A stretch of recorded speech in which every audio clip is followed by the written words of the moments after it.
Okay, so this video is for anyone in grade 9 or 10, and I will be graphing a quadratic function in that's written in factored form. So the first thing that you would usually want to do is find your x-intercepts, right? So what is an x-intercept? Well, an x-intercept is when the function crosses the x-axis, right? So when it crosses the x-axis, what's the y value? Well, the y value is going to be 0. So you want to substitute y for 0, and you want to find an x value that makes this statement legitimate.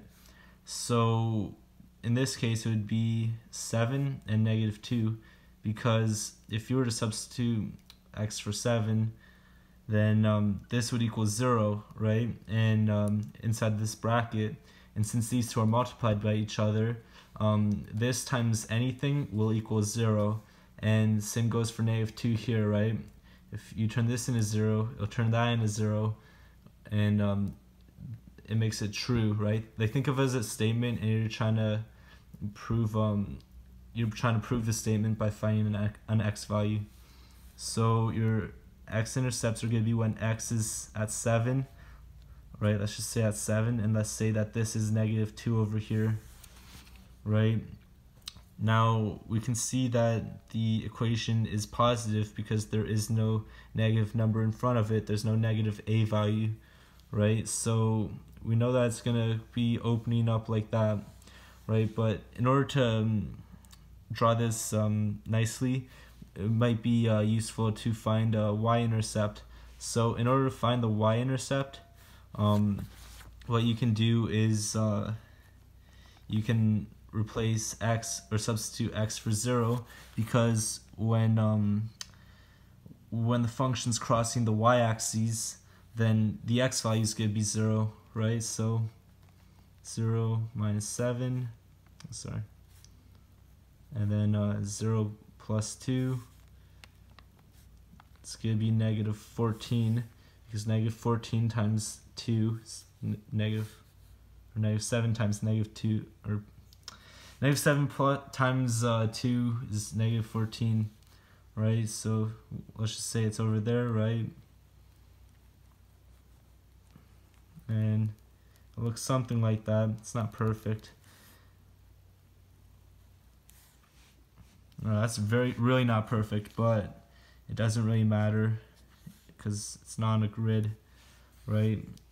You want to indicate that it's infinite with the arrows, right? This shows that there is no maximum value. It just keeps on going up and up.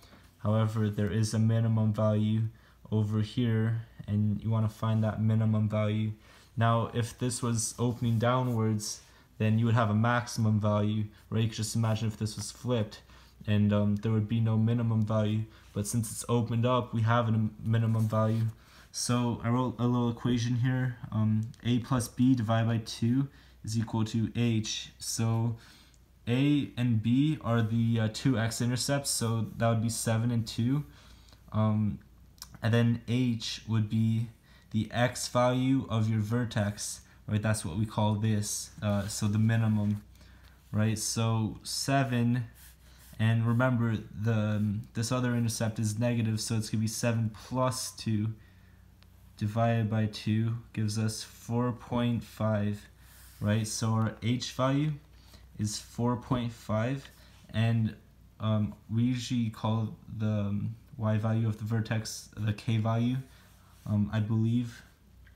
So to find the k value, we want to use this function and just substitute x for 4.5, because 4.5 is the x value for the vertex, right? So then let me just do this. Oh yeah, so it's gonna be if you do it right, you should get -16.25. So therefore vertex is at 4.5 and negative 16.25. And I guess you could also label it over here too. I think teachers like it when you do that. Anyways, yeah, sorry about the handwriting, by the way. But that is all for this video. And I think I'll be posting more about grade 10 math shortly. I'm the Kool-Aid Man. Thank you for watching, and have a nice day.